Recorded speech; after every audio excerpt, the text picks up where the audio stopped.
How's it going, everyone? So in this video, I'm going to talk about how to get rid of hip flexor pain when squatting.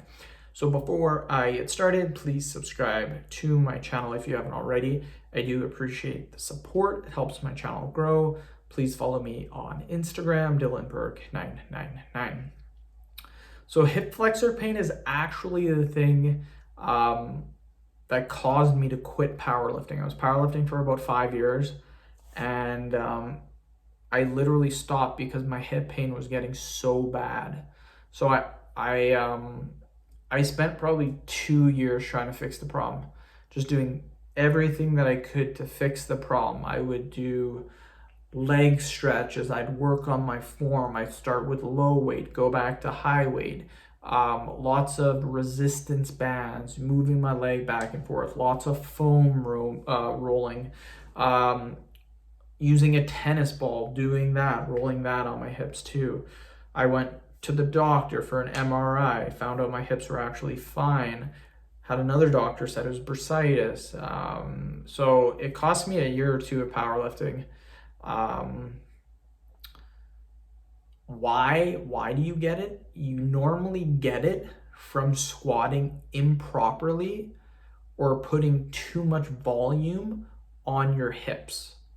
So what was happening with me is my hips started to hurt, and what I did is I kept pushing it with the volume because I had an upcoming powerlifting meet. So if you have a meet, you can't just really stop, or then you're not gonna be able to peak for the meet. So I was just using too much volume, and it just hurt my hip over time. What I tried to do is I tried to fix it by strengthening it. Lots of resistance band, foam rolling, all that stuff. What I actually needed to do and what actually fixed it was doing nothing. No squatting, no resistance band, no foam rolling, nothing. Nothing to do with my hip. Literally leave it alone. And that's what I did. I stopped powerlifting for about a month. I left everything alone. And when I came back, my hip was fine. Perfectly fine, got the MRI, nothing wrong with my hips. When I came back, I still squat. When I come back to squatting, what I do is you make sure you have perfect form. Now, what happens, why people normally get the hip pain is their form isn't correct. And this has nothing to do with you. You probably watched some videos, maybe you had some coaching done. The issue is that everybody's femurs are their femurs, their torsos, everyone's are built differently. So I have super long legs. So I have really, really long femurs. I have a super, super short torso. So for me to squat, I need a very, very, very wide stance. When I was learning at the time how to squat, again, I wanted my form to be perfect. So I got some coaching, watched some YouTube videos, and a lot of people were saying a narrow or a moderate stance. And that's how I was training, with about a moderate stance. And this is what was causing my hip pain. I need to be wider. So your stance is extremely important for the hip flexor. Not using too much volume. At the time, I was squatting and deadlifting.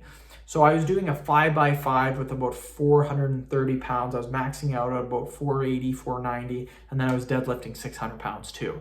And for my volume for the deadlift, it would be like a 5x5 of 520 pounds. So I was doing a ton of volume, and yeah, my hips just could not take it. And yeah, that to get rid of hip flexor pain, if I had to do it all over again, what I would do is if you have hip flexor pain right now, don't do anything. Like, stop working out, stop doing anything. You still do upper body if you want to, but no lower body. Let it heal. Give it about a month, let it heal. The pain will completely go away. If you try to push through it and try to work it, you're just gonna agitate that hip more and more and more, and it's just gonna agitate it. Trust me, I know this because I wasted time for 2 years trying to fix this issue. I couldn't even drive. I could not even drive because my right hip, when I would press on the gas pedal, it would hurt. So I was having some bad hip pain. Now, if I was doing it again, I would lower the volume. I would make sure my stance is good. And if I felt any pain at all, I would wait about a week and then I would come back to it. So that's what I would do to fix the hip flexor pain. End of video. Thank you so much for watching.